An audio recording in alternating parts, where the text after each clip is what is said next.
Voici un nouveau podcast qui parle de la mobilité internationale et qui va rejoindre la galerie des 2000 interviews disponibles sur françaisdanslemonde.fr. Je suis Gauthier Seyss et j'ai le plaisir de passer 10 minutes avec Ségolène Derlincourt et direction la Zambie. 10 minutes. Le podcast des Français dans le monde. françaisdanslemonde.fr.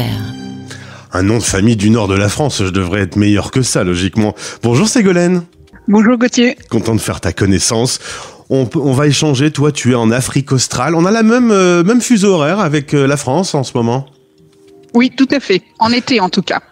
On va revenir sur ton parcours et sur ta vie sur place. Faut dire que donc tu es originaire de Saint-Paul, Ardelot, pour une station balnéaire que tout le monde connaît. Tu fais tes études à Arras, puis école de commerce à Lille. Mais tes parents ont vite cultivé le goût du voyage. Toi et tes sœurs, aujourd'hui, vous vivez tous dans un pays différent, ce qui n'est pas pratique pour les réunions de famille.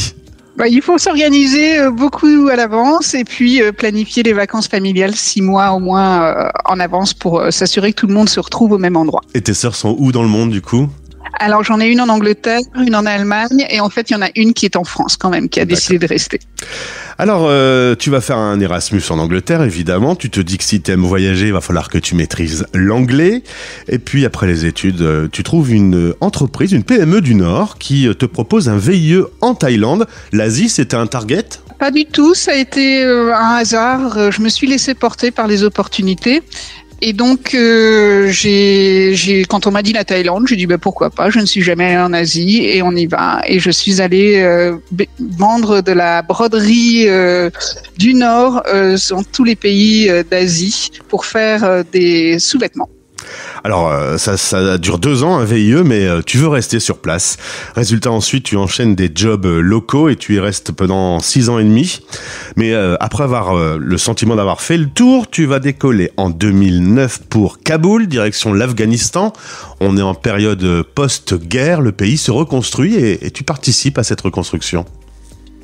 C'est ça. J'ai aidé à la création d'une entreprise qui offrait des services de conseil en réglementation locale et en sous-traitance de masse salariale dans les secteurs de l'ingénierie et de la sécurité. Et donc, j'y suis restée pendant 2 ans. Mais ensuite, le pays redevient instable, tu as un peu peur, on peut le comprendre.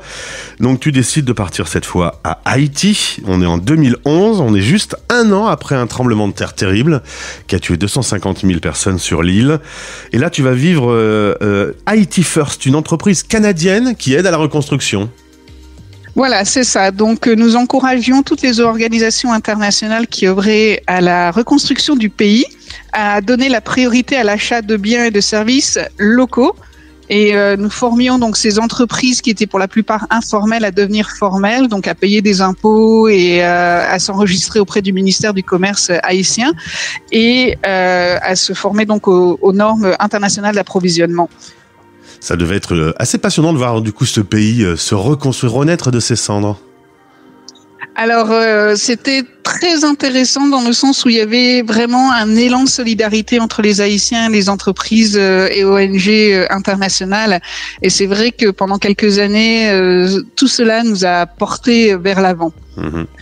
Malheureusement, l'instabilité sociale et politique est revenue. Alors, chers auditeurs, de temps en temps, Ségolène cherche ses mots parce qu'elle parle en anglais toute la journée, qu'elle aujourd'hui retrouve son français pour l'interview sur la radio des Français dans le monde. Mais c'est un exercice intellectuel de se remettre au français. Mais finalement, assez. En fait, je parle un franglais très courant, mais mon français est devenu beaucoup plus hésitant maintenant. Non, mais c'est très très bien, je te rassure. Alors justement, en parlant de trouver ta voie, tu vas la trouver quelques temps plus tard en rentrant dans une entreprise américaine qui bosse dans la santé publique et l'approvisionnement de médicaments financés par des fonds américains dans plus de 30 pays. Tu bosses avec les ministères de la santé locaux. Et là, tu te dis, quand je me réveille le matin, je sais pourquoi je vais travailler. Je sais aussi, je suis comme toi, j'ai le même avantage, ça change tout, hein.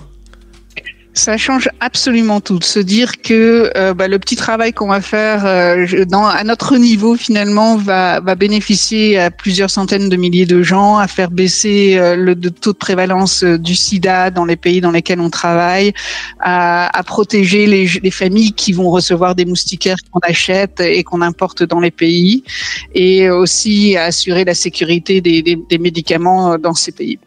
Alors, après avoir été pendant 8 ans et demi sur Haïti, tu pars en Zambie depuis 2019. Toi et la petite famille, vous avez posé vos bagages là-bas. Les enfants sont nés en Haïti, mais grandissent en Zambie. Nous voilà en Afrique australe. Alors la Zambie, je vais pas te cacher, je suis pas un spécialiste. Qu'est-ce que tu peux me dire en quelques mots pour présenter le pays, sa capitale ? Alors, la capitale Lusaka, c'est comme un grand village, c'est très vert, c'est très africain, dans le sens où on voit des gens en tenue traditionnelle qui portent leur panier sur la tête. Je me réveille tous les jours, j'ai l'impression, et à juste titre, de ne pas être chez moi. Et finalement, ça aussi, c'est un plus que je recherchais dans toutes mes expatriations. Et puis, on prend la voiture et en 30 minutes, on se retrouve dans la savane, et 4 heures de temps, on retrouve des parcs nationaux extraordinaire. Donc c'est un dépaysement quotidien. Alors d'ailleurs, là-bas, le roi n'est pas l'homme, le roi c'est plutôt le lion et les autres animaux. Tu m'as dit, là-bas, faut un petit peu faire gaffe quand même. C'est un petit warning pour ceux qui veulent vivre là-bas. Les animaux sont rois. Les animaux sont rois, ils sont partout. Alors bien sûr, on ne trouve pas de lions ou de prédateurs comme cela à Lusaka, mais bon, on a pas mal de serpents, ça j'ai oublié de le mentionner tout à l'heure. Donc on retrouve régulièrement des cobras et d'autres serpents assez venimeux dans nos jardins. Donc ça, il faut faire attention. Mais sinon, c'est vrai que dans le bush, par contre, clairement, on peut rencontrer des lions, des éléphants, des hippopotames. Voilà, alors, tous ces animaux sont autour de vous. Il y a des chiens qui ont des noms bizarres, tu m'as dit quoi ? Le nom des chiens ? Des licaons, des chiens sauvages. Bon. Paradoxalement, on ne le sait pas toujours, mais le plus dangereux de tous, c'est l'hippopotame. Tout à fait. Ils sont très territoriaux et capricieux, assez imprévisibles. Et dès qu'on se retrouve près d'une rivière, il faut faire extrêmement attention à ces animaux, parce que de toute façon, on ne pourra pas les battre à la course, que ce soit sur terre ou à la nage. Donc, il faut faire extrêmement attention à ces animaux-là. Et un mot sur la technologie. Alors souvent, quand on est en Afrique australe, on sait qu'on a des petits soucis d'électricité. Tu confirmes, il y a un barrage hydroélectrique qui manque d'eau et vous manquez donc d'électricité. Oui, il faut savoir planifier sa vie autour de ces coupures d'électricité. Donc, dès qu'on a un petit peu d'électricité, on lance une machine à laver, on fait le plein d'eau, on a ce qu'on appelle des châteaux d'eau. Donc, on utilise une pompe pour faire monter l'eau sur des grands pilotis. Et une fois que l'électricité n'est plus là, l'eau, finalement, avec la loi de la pesanteur, va descendre et alimenter la maison. Et tu vis dans une maison traditionnelle ? Pas vraiment, non. Je vis quand même dans une belle maison en dur, donc on a des conditions de vie qui sont très très agréables. La vie, justement, tu me disais, très agréable. Les gens sont extrêmement gentils. Les enfants ont plutôt grandi en Zambie aujourd'hui. C'est le quotidien, la relation avec les locaux, tout ça est très au top.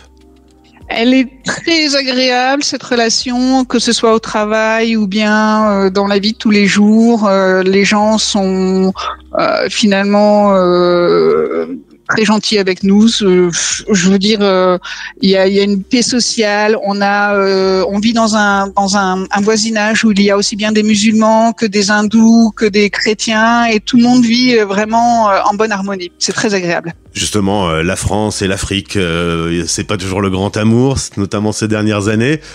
Est-ce que le fait d'être français est un avantage ou pas en Zambie ? Alors oui, je dirais que c'est un avantage parce que les gens sont curieux de connaître la culture française. La Zambie a été, elle, colonisée par les Anglais. Donc il n'y a pas ce désamour entre les Français et les Zambiens. Il y a une toute petite communauté de 200 personnes françaises en Zambie. Donc c'est vrai qu'on a tendance à se retrouver ensemble pour partager, comme dans tous les pays d'expatriation, un bon vin, un bon saucisson. Et voilà, c'est assez agréable de pouvoir parler un peu français de temps en temps. J'imagine. C'était d'ailleurs ma prochaine question. On allait parler gastronomie. Les goûts de la France, les odeurs de ta France natale te manquent parfois ? Tout à fait. Donc, on a toujours une valise quand on rentre en France qui est réservée au fromage et au saucisson pour que on puisse ramener des produits de France en Zambie. Et puis après, ce sont des dîners extraordinaires qui sont organisés avec d'autres expatriés, qu'ils soient français ou d'ailleurs de toute façon. Hein. Vous vous réunissez un peu entre expats français sur place ? Oui. Alors, on a une alliance française qui est très dynamique. Et puis, on a aussi le lycée français. On a un tout petit lycée français. Il y a une centaine d'élèves. Et d'ailleurs, les enfants, c'est là qu'ils vont à l'école. Et en fait, ce sont un peu les seuls Français dans leur classe, mais ils sont avec des camarades qui sont francophones, c'est-à-dire qui viennent de Mauritanie, du Sénégal, de Côte d'Ivoire. Et ça fait vraiment un melting pot qui est très intéressant, et pour eux, et pour nous, pour l'enrichissement culturel. Finalement, Ségolène, tu as quitté la France juste après tes études. Finalement, elle n'est pas revenue sur ton chemin depuis. C'est en expatriation que tu vois la suite ? Alors, pour les 10 à 15 prochaines années, pourquoi pas ? Ça fait 20 ans maintenant que je suis expatriée. Je ne me vois pas rentrer en France immédiatement, mais c'est vrai qu'en vieillissant, je commence à me dire que finalement, la France, je ne connais pas tant que ça, et que ça pourrait être un joli terrain de découverte quand j'aurai fini ma carrière et que j'aurai envie de me reposer et de continuer à découvrir le monde, mais finalement... dans ton plus propre proche, pays. plus bien. Oui, tout à fait. En tout cas, tu as fait tes études à Lille, donc tu dois connaître les bars de Lille qui sont pas très loin de mes studios. Donc si je t'emmène là-bas, c'est sans doute des lieux que tu auras déjà fréquentés étudiante. Si on va au Macumba, par exemple, tout à fait. C'est la dernière discothèque Macumba en France, elle est en effet dans la métropole lilloise. Ségolène, merci beaucoup pour cet échange. Je voudrais saluer mon frère qui nous a mis en relation. Et au passage, j'embrasse toute ma famille qui n'écoute pas assez régulièrement la radio des Français dans le monde, mais c'est pas grave, il y aura une discussion lors de la prochaine réunion de famille. Et cette interview, je suis sûr que pour le coup, Christophe va l'écouter. Merci, je te souhaite une belle journée. Il y a eu de l'internet pendant les 10 minutes d'interview. Alléluia. Super. Au plaisir de te retrouver. Merci Gauthier.